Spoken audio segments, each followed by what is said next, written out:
quick review of what we did yesterday. I hope that the blank slide is visible to all of you. Yesterday we discussed the rotational motion of a rigid body. Although we started the rotational motion in the previous week, but we continued with the same topic yesterday as well. So for rotational motion, we defined that d theta is basically the angular displacement of that rigid body. So d theta is being defined as the angular displacement. Then the angular velocity omega was defined to be the rate of change of this angular displacement. So d theta over dt. Similarly, the angular acceleration was defined to be the rate of change of angular velocity. So d omega by dt. So if theta is given to you as a function of time, you can differentiate it once to find out omega, and then you differentiate it once again in order to find out alpha, which is the angular acceleration. However, if you eliminate dt from these two equations, you are going to get a third equation of the form alpha d theta equal to omega d omega. So this equation is going to be used for such problems in which alpha is given to you as a function of theta rather than as a function of time, and you are being asked to determine the value of omega. Then we considered that rigid body which is moving with constant angular acceleration, and we derived three constant angular acceleration equations for a rigid body which is rotating with a constant angular acceleration. Okay, then yesterday we tried to relate the linear velocities and accelerations of any point on that rigid body which is in pure rotational motion. So how to determine the linear velocity and acceleration for any point of that rigid body? So initially we considered the velocity to have a scalar magnitude of v equal to omega r, where omega is the angular velocity of the rigid body and r is the radius of rotation. So whenever you are being asked to find out the magnitude of velocity, linear velocity of any point on that rigid body which is undergoing rotational motion, you can find the magnitude by simply applying v equal to omega r. However, if you are being asked to determine the velocity vector, that is the linear velocity of any point which lies on a rigid body which is in pure rotation, and you are asked to determine the velocity vector v, then that velocity vector is going to be omega vector cross r vector. So you are going to take the cross product of omega and r in order to determine this velocity vector. And please remember the cross product जो है omega cross r is not equal to r cross omega, so you need to apply it in its correct sense. Omega cross r की form में you need to apply it. In this case, you need to write omega in terms of vector, which would be either omega k or minus omega k, depending upon the clockwise or counterclockwise rotation of that rigid body, whereas the r would be of the form xi plus yj, because the rigid body is going to rotate within the xy plane. So you are going to take the cross product of omega cross r in order to find out the velocity vector. Now, how to take that cross product? We discussed two different methods for taking the cross product yesterday. The first method involves applying the determinant form of taking the cross product, whereas in the second case you are simply going to apply omega with r each and every term and then taking the cross product of the unit vectors involved. ये दो method हमने पढ़े थे in order to take the cross product. Then we move on to the acceleration topic, how to find out the acceleration, linear acceleration of any point on a rigid body which is undergoing rotational motion. So acceleration would comprise of two components. First of all, scalar magnitude की अगर हम बात करें तो the tangential component of acceleration would have magnitude of alpha r, whereas the normal component of acceleration would have a magnitude of omega square r, and the total acceleration would be the vector sum of tangential and normal components. So at square plus an square whole under root will give you the overall magnitude of acceleration of that point which lies on a rigid body which is undergoing rotational motion. However, as far as the acceleration vector is concerned, if in some problem you are being asked to find out this acceleration in terms of vector form, then that vector would be equal to alpha cross r. Both of them are vector quantities, so you are going to take the cross product of alpha cross r. Again, this alpha cross r is basically representing the tangential component of acceleration. Alpha की direction आपने कैसे देखनी है? That is, you are going to use the same right hand rule. That is, you are going to curl the fingers of the right hand in the direction of alpha, and the thumb is going to point out in the direction in the direction of this alpha vector.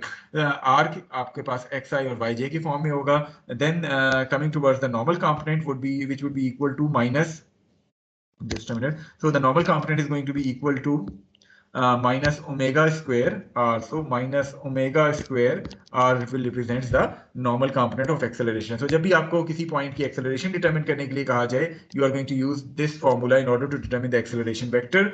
Scalar magnitude में उसके दो components का ये magnitude है और total acceleration का आपके पास ये magnitude आ जाएगा. So this was all which we discussed yesterday. I hope that you have no queries regarding yesterday's lecture. अगर कोई query है तो you can ask it now.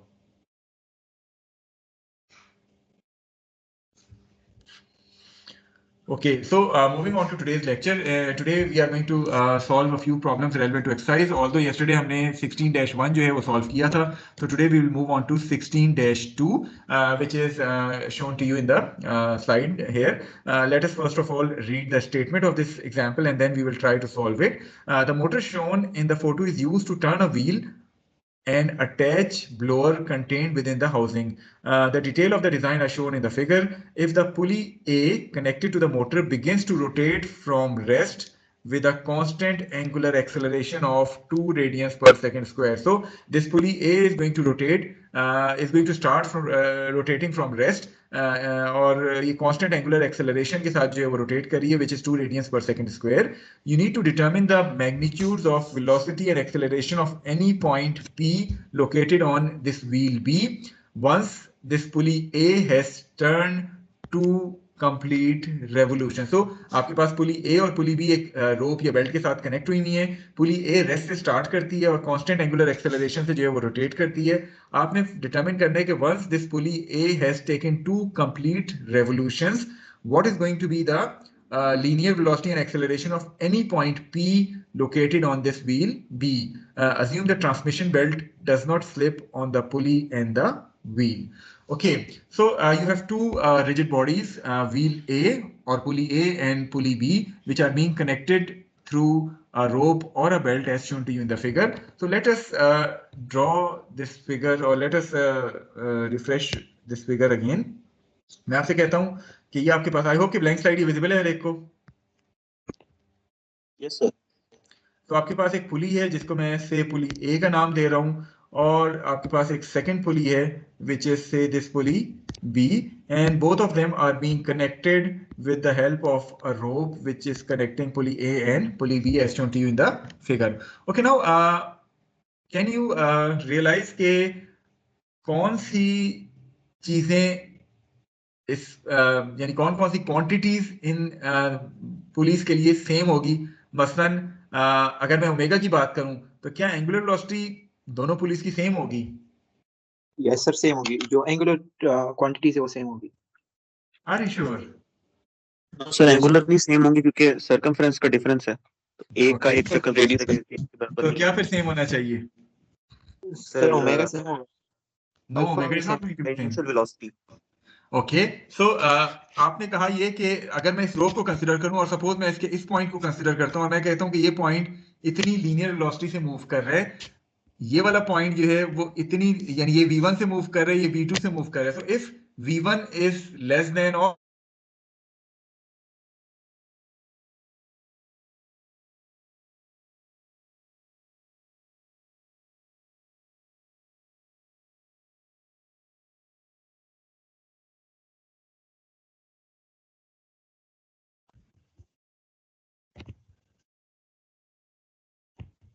जी आवाज आ रही है सारों को?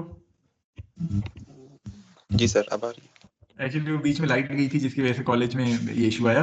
एनीवे, हम कर रहे थे कि हमारे पास दो पुलिस हैं which are these two pulleys A and pulley B, and these pulleys are being connected with the help of a rope और अ बेल्ट. अगर मैं कहता हूं कि आपके पास इस पुली का ये वाला पॉइंट है, ये लीनियर वेलोसिटी v1 से मूव कर रहा है, ये वाला पॉइंट लीनियर वेलोसिटी v2 से मूव कर रहा है, and if in case v1 is not equal to v2, तो फिर क्या होगा? कोई आइडिया है? सर अगर v1 और v2 इक्वल नहीं है तो इसका मतलब है रोप स्ट्रेच हो रही होगी. या रोप स्ट्रेच हो रही होगी या उसमें स्लैग आ रहा होगा. Yes sir. तो चूंकि ना रोप स्ट्रेच हो रही है ना इसमें स्लैग आ रहा है, इट मींस कि आपके पास v1 जो है it should be equal to v2, यानी लीनियर वेलोसिटी किसी भी पॉइंट के रोप की वो सेम होगी. अगर लीनियर वेलोसिटी सेम होगी तो लीनियर वेलोसिटी भी हमने पिछली स्लाइड पे जो देखा था, लीनियर वेलोसिटी का क्या मैग्नीट्यूड होता है?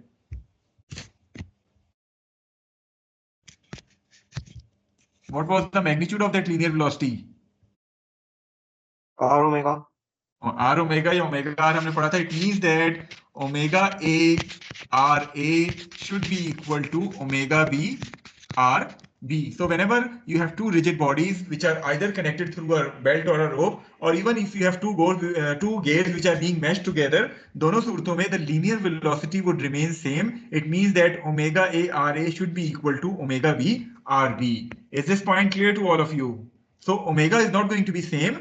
बिकॉज आपके पास दोनों पुलीज जो हैं उनका रेडियस डिफरेंट है, so omega is going to be different for each pulley, however the product of omega R would remain same for each and every point on this rope, because अगर वो change होता है तो इसका मतलब क्या है कि रोप का एक पॉइंट डिफरेंट वेलोसिटी से मूव करेगा, दूसरा डिफरेंट से करेगा, तो रोप या तो स्ट्रेच होकर टूट जाएगी या वो उसमें लैग आ जाएगा, तो दोनों सूरतें चूंकि पॉसिबल नहीं है, therefore in order to keep this rope in its correct position, omega a ra should be equal to omega b rb. Is this point clear to all of you?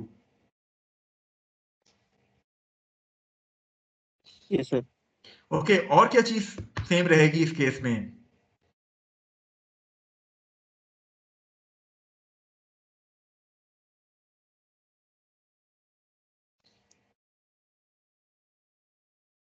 What about the tangential component of acceleration? वो किसको represent करता है? It represents the rate of change in the magnitude of velocity. तो अगर मैं again उसी तरह आपसे कहूं कि आपके पास ये वाला पॉइंट है और ये वाला पॉइंट है, इस पे 81 है, इस पे 82 है, यानी वेलोसिटी के मैग्नीट्यूड में डिफरेंट चेंज आ रही है, तो क्या ये पॉसिबल है?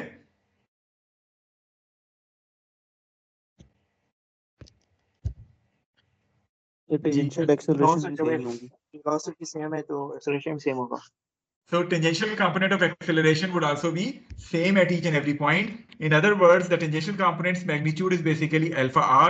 So alpha a r a should be equal to alpha b r b. So whenever you have two rigid bodies which are being connected either through rope, belt, or two gates which are meshed together, in that case, the tangential component of acceleration would remain same for each and every point. So alpha a r a should be equal to alpha b r b.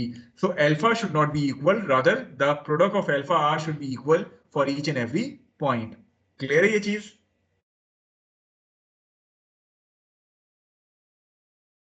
Ji sir. Okay, any other thing or any other quantity which you think के same रहना चाहिए?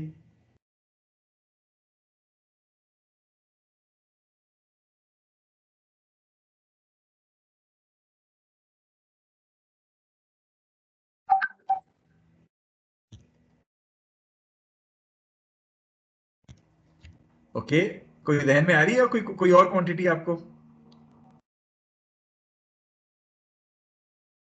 चले मैं hint देता हूं. What about this linear displacement S1 and S2? Are they going to be same? Yes sir. Yes sir. So if that linear displacement is same, S किसके बराबर होता है? S equal to R theta. In other words, RA theta A should be equal to RB theta B. So these are the three quantities which are going to remain same for each and every point on this row. So you can modify it as per your problem. A, B, जो भी दो gears हैं, दो bodies हैं, दो pulleys हैं, उनके लिए आप लिख सकते हैं. So these are the three quantities which should remain same. Omega A RA should be equal to omega B RB. Alpha A RA should be equal to alpha B RB, and theta A RA should be equal to theta B RB. Okay, based upon this understanding, let us now come to our example 16-2, in which you have two pulleys A and B which are connected together through a rope or a belt. Pulley A starts its motion from rest and then start rotating with a constant angular acceleration of 2 radians per second square. You are being asked to determine that once this pulley A has completed 2 revolutions, then what should be the linear velocity and acceleration of any point P located on wheel B. किस तरह solve करेंगे, थोड़ा सा सोच लें, और उसके बाद कोई एक स्टूडेंट वॉलंटरली कंट्रीब्यूट करना चाहे, जवाब देना चाहे तो वो दे सकता है.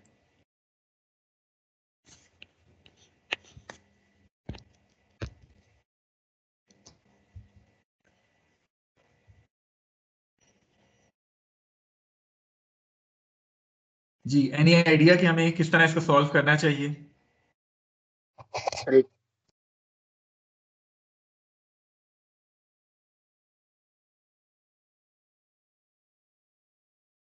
Anyone volunteer a student?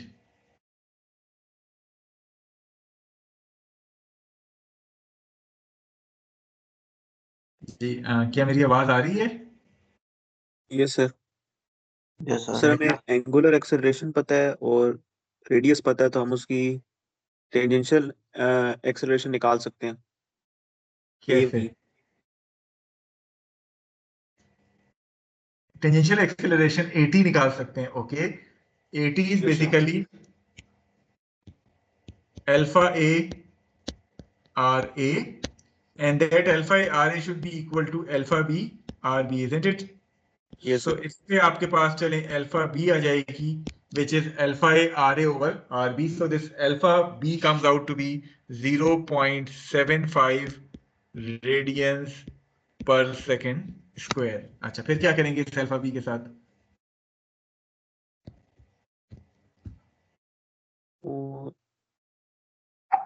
Sir एक मिनट, इस 2 रेवोल्यूशंस को कहाँ अपने 2 रेवोल्यूशन से हमारे पास 2 यानी कि सरकमफ्रेंस ट्रेवल हुए हैं। हमारे पास s की वैल्यू है, हमारे पास a की वैल्यू भी है। उससे हम फिर 2as = vf² - vi² वाले फॉर्मूले से vf निकाल लेंगे, यानी कि जो टेंजेंशियल वेलोसिटी आ रही होगी। चलिए, सबसे पहले तो मैंने इस रेवोल्यूशंस को कन्वर्ट कर दिया रेडियंस में, क्योंकि हर चीज जो रेडियंस में आ रही है तो इसको भी हम रेडियंस में कन्वर्ट कर देते हैं। इट मींस के ये थीटा ए जो है वो 2 रेवोल्यूशंस या 12.57 रेडियंस के बराबर है।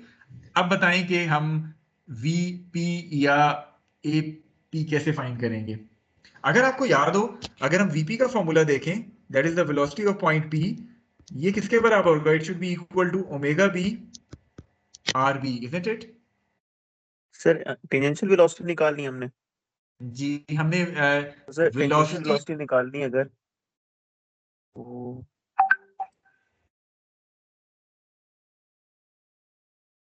हमें ओमेगा भी नोन है।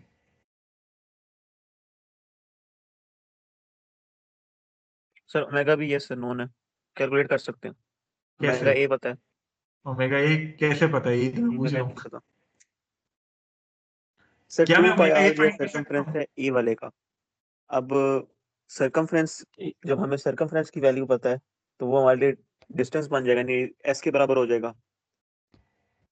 टेंजेंशियल एक्सेलरेशन भी हमें कैलकुलेट कर सकते हैं उसकी ए के वी लिए, और उससे वी एफ निकालें टेंजेंशियल वेलोसिटी। मुझे ये बताएं, wheel A is rotating with constant angular acceleration, isn't it? Yes sir. Yes sir. तो कांस्टेंट एंगुलर एक्सेलरेशन के कुछ फॉर्मूले याद हैं आपको? Yes sir.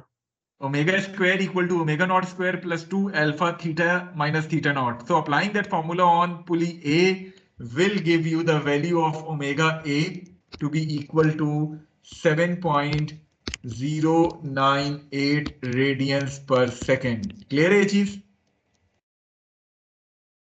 Yes sir. Okay, now yes once you have known this omega A, then you can apply omega R A to be equal to omega B R B. इससे आपके पास omega B की value आ जाएगी, which comes out to be 2.659 radians per second. Once you have found this omega B, फिर तो सवाल बहुत आसान हो जाता है। omega B आपके पास आ गया, velocity of point P is going to be omega B R B, tangential component is going to be alpha B R B, normal component is going to be omega b square rb, or finally overall acceleration would have a magnitude of 2.84 meter per second square. थोड़ा सा solution और से देखें और मुझे बताएं कि क्या चीज आपको समझ नहीं आ रही है यहाँ। उसके बाद मेरा आपसे 1-2 क्वेश्चन होंगे। तो आपने किया क्या? आपने कहा कि चूंकि ए जो है वो 2 रेवोल्यूशंस आपको पता है एंगुलर डिस्प्लेसमेंट इसकी, तो उसके हिसाब से आपने ओमेगा ए फाइंड कर लिया कि 2 रेवोल्यूशंस जब कंप्लीट होंगे तो what should be the omega of A. वो आपको मिल गया omega A. Then omega A R A, जिस तरह भी हमने डिस्कस किया था, omega R should be same for both the pulleys, alpha r should be same for both the pulleys. This is how you can determine omega b and rb, omega b and alpha b. उसके बाद फिर velocity of any point which is located on this wheel वो आप determine कर सकते हैं v equal to omega r से। Tangential component alpha r के बराबर होता है, normal component omega square r के बराबर होता है, और टोटल एक्सेलरेशन जो है वो apt square plus apn square whole under root के बराबर होती है। Is it clear to all of you? Sir ये लीनियर वेलोसिटी जो सेम होती है, जरा दोबारा समझा देंगे? देखें, लीनियर वेलोसिटी का मैग्नीट्यूड हमने कहा सेम होता है, ठीक है, डायरेक्शन की बात नहीं कर रहा, लीनियर वेलोसिटी का मैग्नीट्यूड सेम होता है। वजह क्या है कि आपको ये पॉइंट जो मैंने ग्रीन से क्रॉस किया है, जिसको मैं पॉइंट सी कहता हूं, और पॉइंट डी जो मैं कह रहा हूं, ये नजर आ रहे हैं इस बेल्ट के ऊपर? जी सर। अच्छा, मैं कहता हूं कि वी सी की कोई मैग्नीट्यूड होगा, इसी तरह वी डी का कोई मैग्नीट्यूड होगा, ठीक है, लीनियर जी वेलोसिटीज का। सर। अगर ये मैग्नीट्यूड्स डिफरेंट हैं तो क्या होगा कि ये रोप जो है वो स्ट्रेच हो रही होगी, यानी if VD yes is sir. greater than VC, then the rope would be stretching, isn't it? Yes sir, relative velocity एक दूसरे के हो गई। ठीक है, इसी तरह अगर VC is greater than VD, तो फिर रोप में जो है वो फ्लैग आ रहा होगा, ढीली हो रही होगी रोप। Yes sir. तो चूंकि क्वेश्चन में ऑलरेडी गिवन है कि बेल्ट स्लिप नहीं हो रही, वो इसी तरह टाइट ही रहती है, इसके लिए जरूरी है कि आपके पास BC और BD एक दूसरे के बराबर हो, ओनली देन द रोप जो कि वो है, वो उसमें स्ट्रेच जो है वो पॉसिबल नहीं होगी। इसका मतलब क्या है कि omega C R C should be equal to omega D R D. ठीक है, तो लीनियर वेलोसिटी का मैग्नीट्यूड इसलिए हमने कहा कि सेम होगा। सही sir, thank you so much. अच्छा, चलें, ये इस क्वेश्चन में और कोई क्यूरी है किसी की? Is there any other query relevant to this solution? उसके बाद मेरा आपसे सवाल है कि is there some other way of solving this problem? And if it is, what is that way?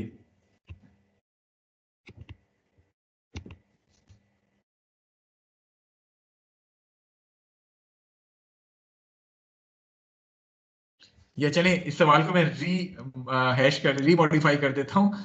Is there any other way of determining this omega v? Yes sir, kinetic energy, potential kinetic energy. Kinetic energy, potential energy छोड़ दें, अभी kinematics की हम बात कर रहे हैं। Is there any other way of using kinematics of rotational rigid body to determine omega B? आपने ये इक्वेशन कांस्टेंट एक्सेलरेशन की पुली ए के ऊपर अप्लाई की है, can you apply it on pulley B as well in order to directly determine omega b? Yes sir. अगर b पे apply करेंगे, it would become omega B square equal to omega not B square plus 2 alpha B theta B minus theta not B. ऐसे ही है? Yes sir. Okay, so since pulley A is starting from rest, so pulley B would also be starting from rest. Omega naught B 0 हो गया आपके पास। Alpha B already आपने कहा कि alpha A R A should be equal to alpha B R B, तो आपके पास अल्फा बी की वैल्यू आई हुई है 0.75। What about theta B? Can you determine theta B? कैसे डिटरमिन कर सकते हैं थीटा बी? अब ये ना कहिएगा वो 2 रेवोल्यूशन लेगा तो थीटा बी भी 2 रेवोल्यूशन होगा। सर वो कौन से एक्सप्रेशन से मालूम कर सकते हैं? 2 theta. No no, just a minute, अभी जो हमने चीजें क्वांटिटी इक्वेट की थी, उसमें एक क्वांटिटी ये भी तो थी ना, theta A R A should be equal to theta B R B, isn't it? As जो हमने इक्वेट किया था। Yes sir. So from this equation, you can find the value of theta b to be equal to theta a RA over RB, and then putting this theta b here will give you directly the value of omega b to be equal to 2.659. तो बजाय equation आप A के ऊपर apply करें, आप इसको B के ऊपर भी अप्लाई कर सकते थे, लेकिन फिर आपने कंडीशंस जो है वो B वाली डालनी थी। Is this point clear to all of you?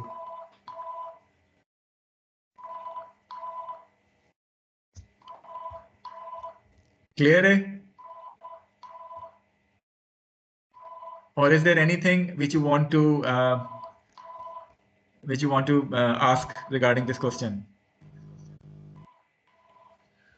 Okay, so if the things are clear, so let us move on to our next problem क्योंकि टाइम थोड़ा सा शॉर्ट है।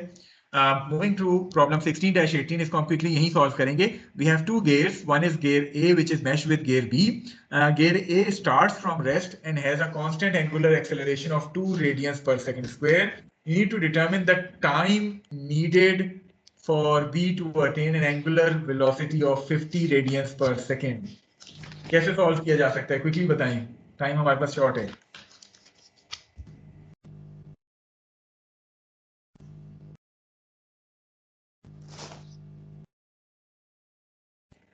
Determine the time needed for B to attain an angular velocity of 50 radians per second. So how we are going to determine this time?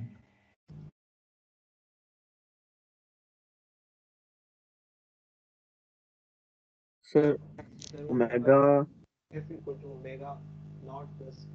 Sir omega B हमें दिया हुआ, तो हम निकाल लें कि हमें फाइनल ओमेगा ए क्या चाहिए होगा इसके लिए, और उसके ऊपर फिर आगे इक्वेशन वो जो V F is equal to V I plus A T की जो फॉर्म लगती है एंगुलर वाली, वो लगा देंगे। ठीक है, ओमेगा इक्वल टू फॉर्म आ गई, omega equal to omega not plus alpha T. ये हमें ए पे अप्लाई करनी चाहिए कि बी पे? ये सर हम ए पे अप्लाई करेंगे। ए पे अप्लाई सर अब करेंगे। दो ऑप्शन है ना, या तो हाँ, अगर हमने बी पे अप्लाई करनी है तो फिर हमें जो अल्फा एंगुलर भी एक्सेलरेशन चाहिए। ए की दी है उससे एंगुलर एक्सेलरेशन बी की निकाल लें। Okay, so alpha A RA should be equal to alpha B RB. This will give you the value of alpha B. ठीक है, अभी आप B पे अगर अप्लाई करना चाहते हैं तो alpha B, alpha not B, sorry omega B, omega naught B और alpha B आ जाएगा। यहाँ आपके पास ओमेगा नॉट क्या है, 0 है, जीरो। अल्फा भी आप यहाँ से डिटरमिन कर चुके हैं, ओमेगा भी आपके पास 50 रेडियंस है, तो टाइम की वैल्यू आपके पास आ जाएगी विच इज 100 सेकेंड। जो आप कह रहे थे कि हम इसको ए के ऊपर अप्लाई करेंगे, वो कैसे कर सकते थे? उसके लिए क्या उससे ये होगा कि ओमेगा बी को कन्वर्ट कर, ओमेगा बी की वैल्यू से ओमेगा ए की वैल्यू निकाल लें। इससे फिर हम रेलेवेंट ओमेगा ए की वैल्यू निकाल सकते हैं और फिर हम ए पे अप्लाई कर सकते हैं। ठीक है, तो आपकी अपनी चॉइस है, आप किस तरह इसको जो है सॉल्व करना चाह रहे हैं। क्लियर है ये चीज? Yes, किसी को कोई डाउट तो नहीं है इस क्वेश्चन के हवाले से?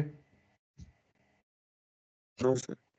Okay, so moving on to our final problem of the exercise. इस टॉपिक से रेलेवेंट प्रॉब्लम बहुत सिंपल है, दो दो तीन तीन लाइनों के प्रॉब्लम्स हैं, तो इसलिए हम इसको क्विकली सॉल्व कर रहे हैं। प्रोबेबली मैं एज्यूम ये करूँ कि थोड़ा बहुत ये फॉर्मूले ओमेगा और अल्फा आपने फिजिक्स वगैरह में भी पढ़े होंगे, तो ये चीजें समझना आपके लिए आसान है।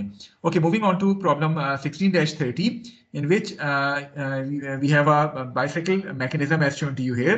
If the operator initially drives the pedal at 20 revolutions per minute, so initially the pedal at A is being driven at an angular speed of 20 revolutions per minute, and then it begins to angularly accelerate at 30 revolutions per minute square. You need to determine the angular velocity of this flywheel F. यानी pedal आपका A के साथ mount हुआ हुआ है और आपसे कहा जा रहा है कि एंगुलर वेलोसिटी आपने F की डिटरमाइन करनी है at a time interval of t equal to 3 seconds after being accelerated. कि ये एक्सेलरेशन अप्लाई करने के 3 सेकंड के बाद what should be the angular velocity of this flywheel F। अच्छा, अब डिजाइन किस तरह का है अगर हम गौर से देखें तो ये जो पेडल घूम रहा है ये गियर ए को जो है वो रोटेट करेगा। ये चीज हर एक को नजर आ रही है? पेडल जब आप रोटेट करेंगे तो गियर ए रोटेट होगा। जी सर। गियर ए और गियर डी आपस में कनेक्टेड हैं, तो इस पे आप वो ओमेगा आर अल्फा आर वाले फॉर्मूले लगा सकते हैं। उसके बाद गियर बी और गियर डी जो है, या गियर बी और व्हील बी एक ही शाफ्ट पे माउंट है। इट मींस के for this shaft omega B should be equal to omega d because both of them are being mounted on the same shaft. Once you have determined this omega b, then b is connected with e. So आप वो omega r alpha r वाले फॉर्मूले b और e के लिए apply कर सकते हैं। And finally, since gear e और flywheel f they are mounted on the same shaft, so you can write omega e should be equal to omega f. So mechanism हरे को clear है इस figure का? Yes sir. Okay, now how we are going to find out this omega f? Any idea?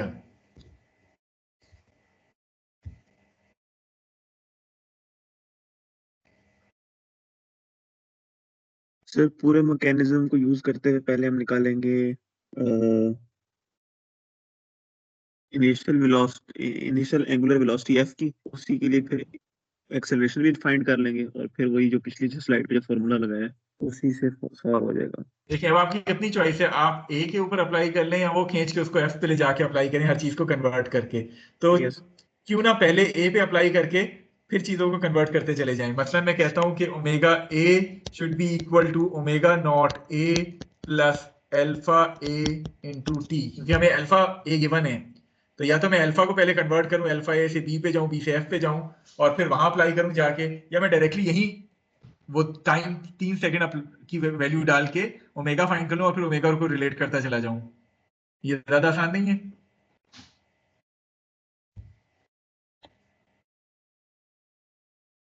Yes sir. ठीक है, तो दोनों choices आपके पास हैं। Okay, what about omega not ए? क्या मैं आंखें बंद करके 0 पुट कर दूं? नहीं सर, वो दी भी उसने 20 So रेप पर it minute. was given to us that the wheel was initially rotating at 20 rpm. So यहाँ मैंने 20 डाल ली। अल्फा मुझे नोन है, कितनी है alpha? 30 revolutions per minute square. What about time? 3 second. 3 second. तो क्या मुझे यूनिट्स कंसिस्टेंट नहीं करने चाहिए? बाकी दो चीजें अगर मिनट्स में है तो मुझे इसको भी मिनट्स में कन्वर्ट कर लेना चाहिए। Yes sir. ठीक है, so it would give me omega a to be equal to 21.5 revolutions per minute या rpm की अगर हम बात करें. so अगर आप चाहें तो सारा कुछ रेडियंस में भी कन्वर्ट कर सकते हैं, लेकिन अगर चाहें तो रेवोल्यूशंस में भी लेके चल सकते हैं. so this would give you omega a to be equal to 21.5 revolutions per minute. then जिस तरह अभी हमने बात की थी, omega is connected with this d, a is connected with d, so omega a ra should be equal to omega d rd. This will give us the value of omega d, which is in fact the value of omega b as well, to be equal to 134.375 revolutions per minute. Then this wheel b is connected with this wheel e, so omega b rb should be equal to omega e re. इससे आपके पास omega e की value आ जाएगी, and in fact that omega e is basically equal to omega f, because e and f are being mounted on the same shaft. Is this point clear to all of you?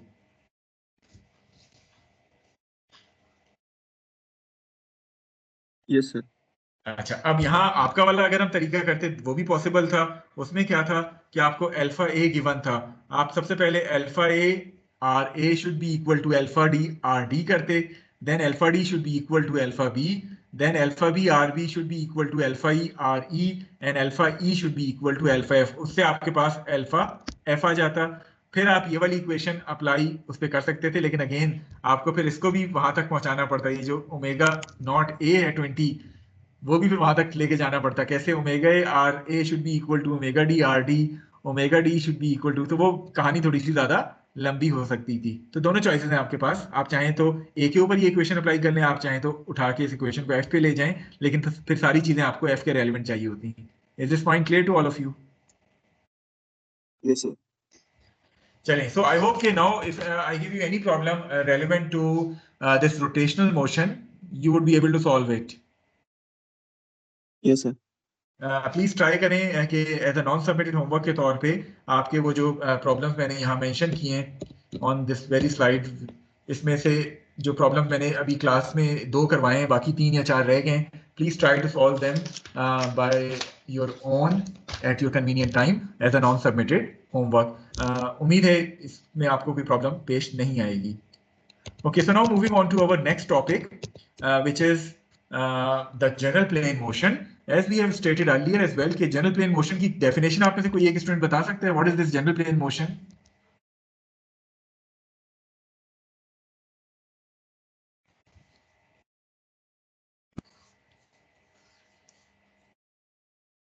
Anyone volunteer who want to define what a general plane motion या complex motion is?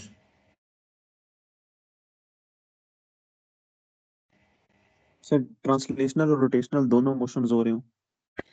Simultaneous translation and rotation will result in general plane motion. So, in order to develop some mathematics, जैसे हमने translation की कुछ mathematics देखी, उसके बाद फिर हमने rotation की कुछ mathematics देखी, equations देखी. In order to develop the mathematics or kinematics of this general plane motion, kinematics क्या होती है कि we need to relate the displacement, velocity and acceleration of a rigid body which is undergoing general plane motion. So, in order to develop the kinematics for such a rigid body, we need to first of all develop the velocity analysis of that rigid body. Now there are two different methods of performing the velocity analysis of a rigid body which is undergoing general plane motion. The first method is the relative velocity method, which is going to be discussed today. Why it is called the relative velocity method? Because we are going to use the same relative velocity equation which we have already stated in chapter number 12 in order to relate the velocities of various points on that rigid body which is undergoing general plane motion. The second method is the instantaneous center method, जो कि एक नई technique होगी आपके लिए. अगर हमें time मिला तो प्रोबेबली हम इंस्टेंटेनियस सेंटर मेथड भी देखेंगे, लेकिन हम रिलेटिव वेलोसिटी डिस्कस करने के बाद डायरेक्टली हम एक्सेलरेशन पे मूव कर जाएंगे ताकि इस चैप्टर के ये 2 मेजर टॉपिक्स हम खत्म कर लें. उसके बाद नेक्स्ट वीक अगर टाइम बचा या उससे नेक्स्ट वीक टाइम बचा तो हम इंस्टेंटेनियस सेंटर को भी एक दफा जो है वो देख लेंगे. This relative velocity method is basically a vector method, so it is more feasible for you to apply in your subsequent courses.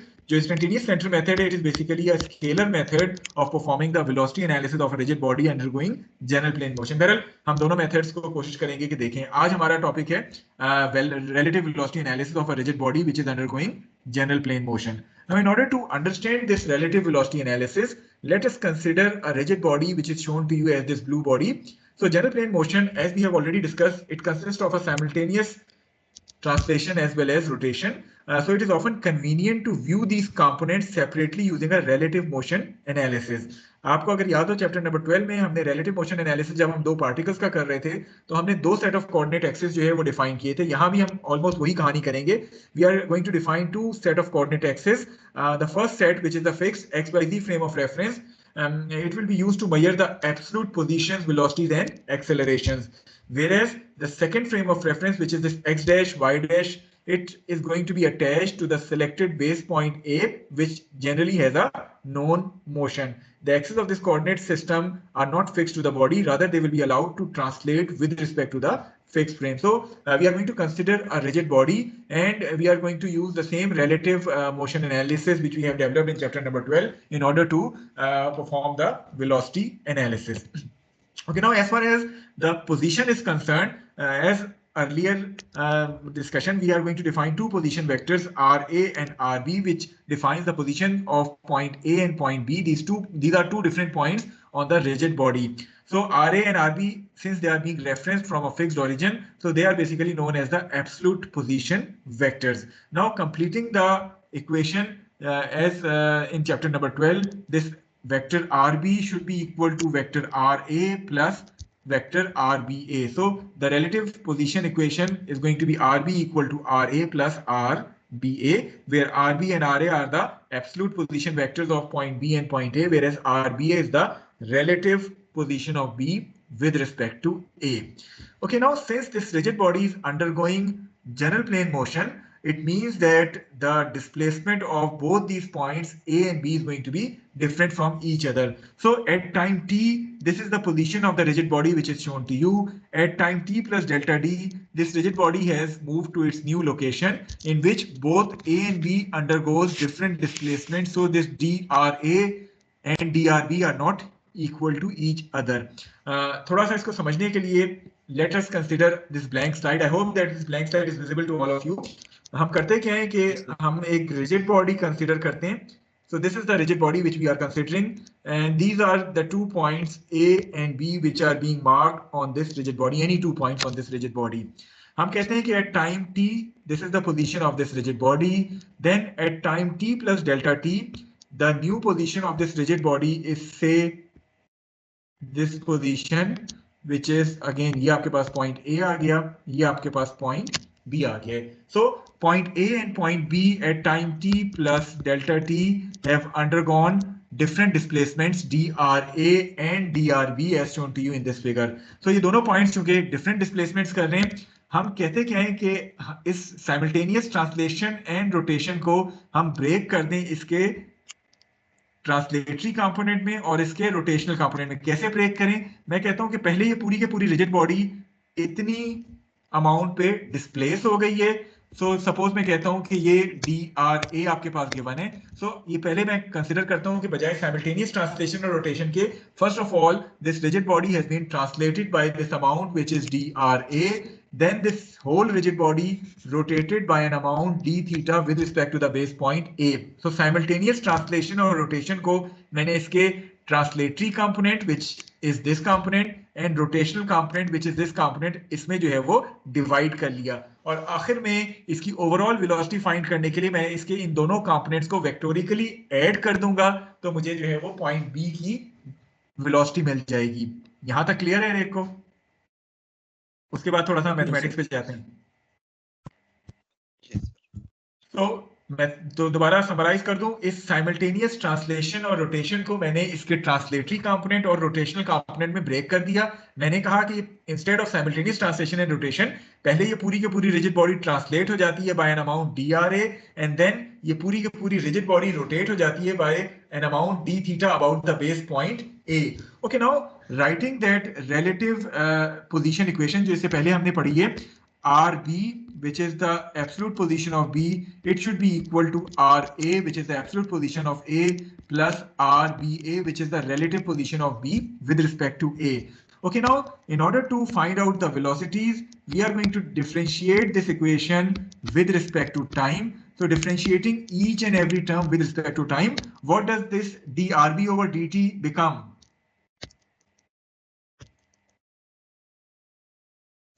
velocity of B.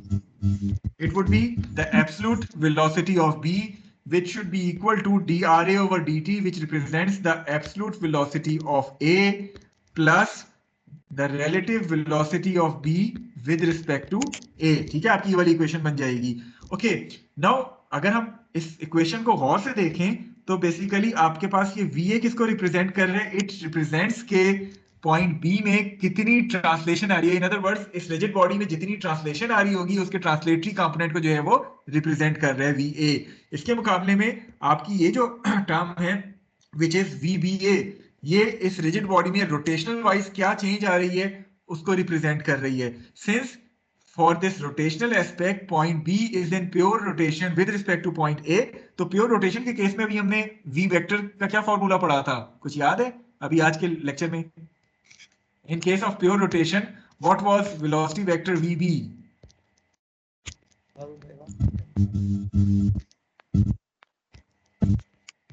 It was basically omega cross R. याद आया कुछ? In case of pure rotation, V vector is basically omega cross R.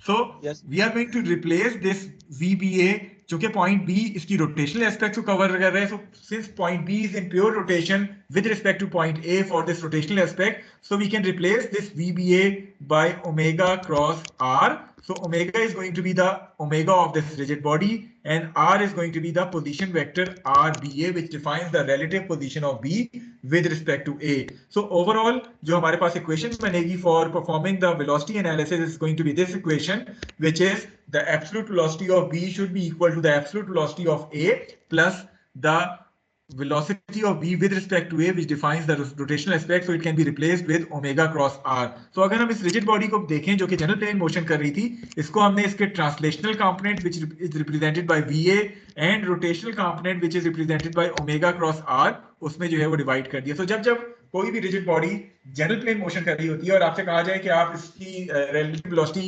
Analysis, relative velocity equation की मदद से analysis करें, तो आप इनमें से किसी एक पॉइंट को जिसका मोशन आपको नोन हो उसको अपना बेस पॉइंट बना लें और ये relative velocity इक्वेशन जो है वो अप्लाई करें इन इट्स ट्रू सेंस.